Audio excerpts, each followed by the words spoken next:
There are places in Australia that don't feel right. Not dangerous in an obvious way. Not loud. Not threatening. Just wrong. Towns where the air feels heavier than it should. Where the streets are too quiet. Where locals lower their voices when you ask questions. Australia is full of remote settlements. That's not unusual. What is unusual is when a town empties but never truly dies. Lights still flicker. Buildings still stand. But something feels unfinished. Locals don't always explain why they left. They just say things like, "Don't stay after dark," or "There's nothing for you there." This video isn't about jump scares or urban legends invented online. These are real Australian towns, with real histories, that develop reputations so unsettling, even nearby locals warn people not to visit. Some are abandoned. Some are barely alive. Some still have residents who don't like outsiders. And the creepiest part? Almost all of them look normal at first.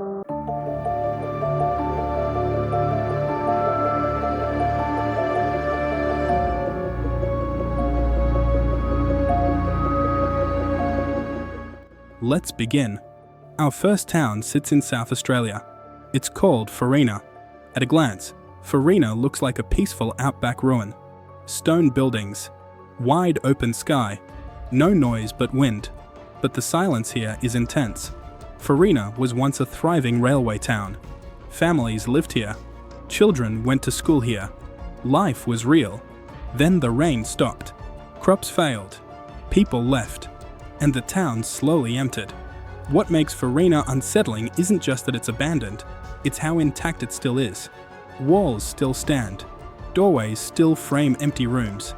The bakery still smells faintly of stone and dust. Visitors often say the same thing. It feels like everyone left suddenly. Locals from nearby towns warn against staying too long. Not because of danger, but because of how the place affects people. Some say the quiet messes with your head. Others say the town feels like it's watching you. Farina doesn't scare you. It unsettles you. Next, we move to Tasmania, deep into thick forest and mist, to a town that barely exists anymore, Zehan. Zehan was once a booming mining town. At its peak, it rivaled Hobart in importance. Then the mines closed. People left in waves. What remains is a town surrounded by dense wilderness, with weather that changes without warning. Fog rolls in suddenly. Sounds disappear. Locals say Zehan feels cut off, not just geographically, but emotionally. There are long stretches of road with no phone signal, no traffic, no signs of life. Visitors often report feeling watched while walking near abandoned mining structures, not seeing anyone, just sensing something. Older locals don't like to talk about the past here. They'll tell you Zehan had hard years. And they'll suggest you don't wander too far into the bush alone, especially at dusk. Now we head to Western Australia, far from the coast, to a place that looks like it belongs in a horror film set. Gwalia. Gwalia is an abandoned mining town near Leonora. Rows of identical houses, empty streets, perfectly aligned structures, all vacant. The town was left behind when mining operations moved on. What makes Gwalia deeply unsettling is how preserved it is. Beds still sit in rooms. Curtains still hang. Doors still open and close with the wind. There's no decay fast enough to explain why it feels frozen in time.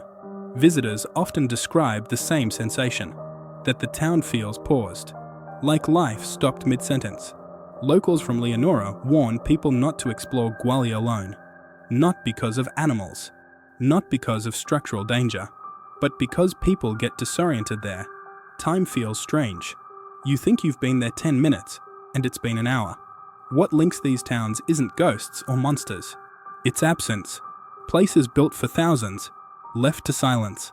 And silence does strange things.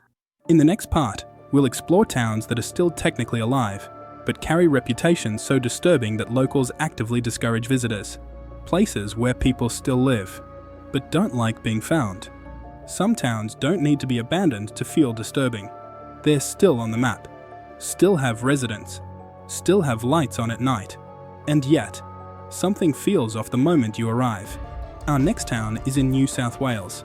It's called Yass, and while it appears ordinary on the surface, it carries a reputation locals rarely discuss openly. Yass has history, old buildings, convict-era roads, and long-forgotten burial grounds beneath modern streets. Locals will tell you the town has layers. Things built on top of things.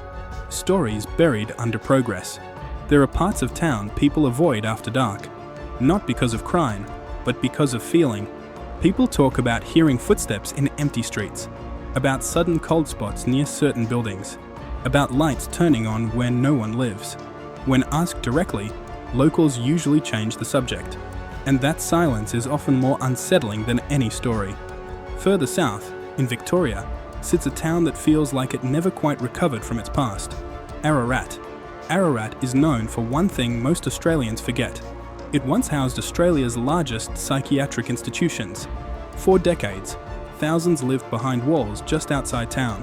When those facilities closed, the buildings remained, and so did the reputation. Locals insist nothing is wrong with Ararat, and yet, they warn visitors not to wander certain areas alone, especially near the old hospital grounds. People report hearing voices, seeing movement in empty windows, feeling watched while driving past at night. Whether these stories are imagination or memory refusing to fade, the atmosphere lingers.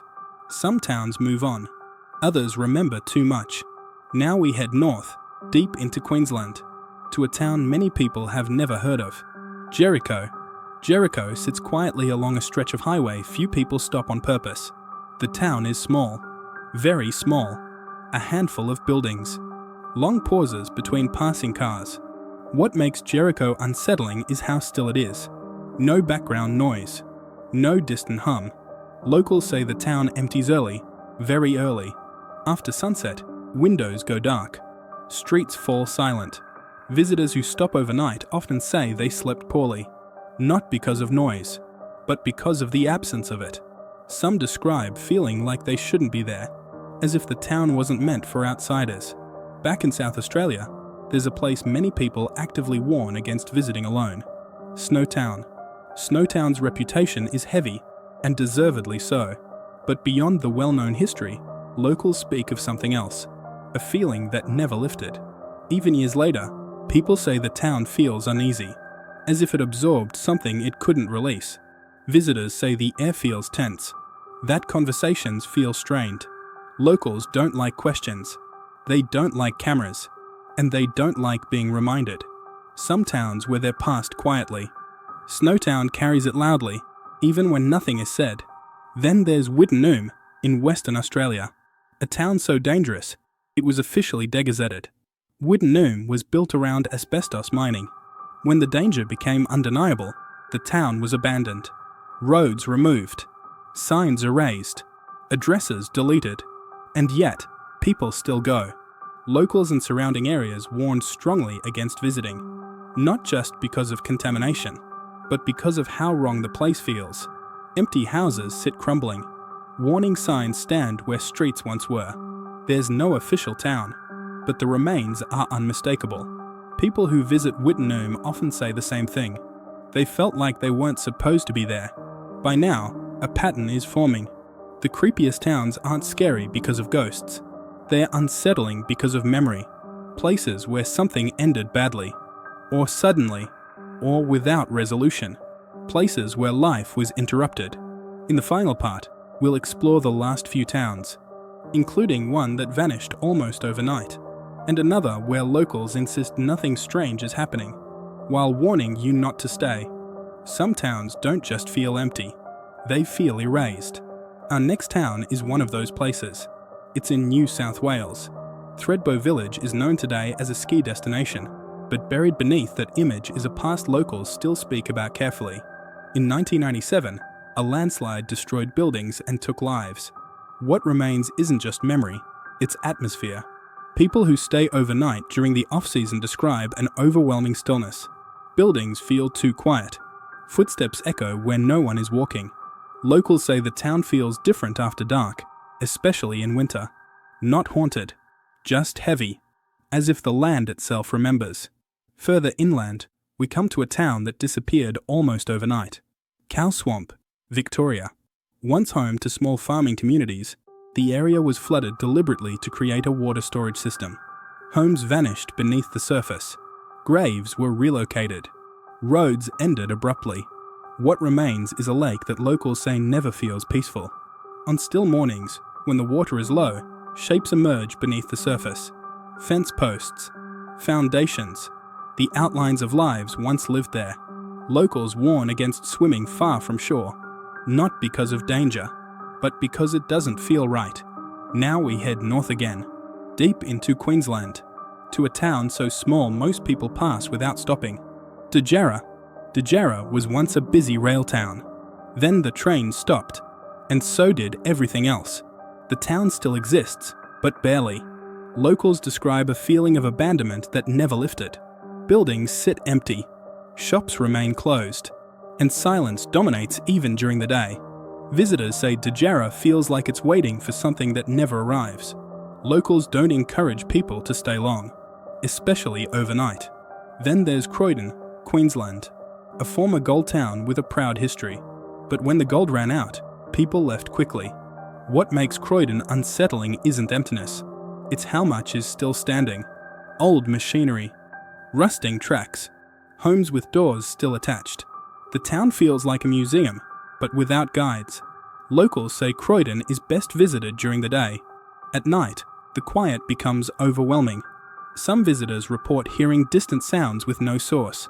Wind, metal, memory. No one is sure. Our final town sits in South Australia, and this one comes with warnings locals repeat often. Terowie. Terowie looks harmless. Old stone buildings, historic streets, classic country town. But locals say Terowie feels watched. Not aggressively, just persistently. The town was abandoned suddenly after rail routes changed. People left fast. Some buildings were never cleared out. Visitors report footsteps, shadows, doors moving with no wind. Locals advise people not to explore abandoned buildings alone. Not because they're dangerous, but because too many people leave unsettled. That's the common thread. Unsettled.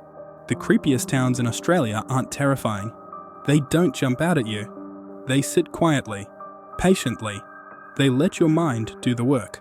Because when humans leave a place suddenly, something always lingers. Memory, absence, silence, and silence has weight. These towns aren't cursed. They are unfinished. Life stopped, but the land didn't move on. So when locals warn you not to visit, it isn't fear they're protecting you from. It's the feeling, the kind that follows you home, the kind that makes you realize some places aren't meant to be forgotten, and some were never meant to be found again.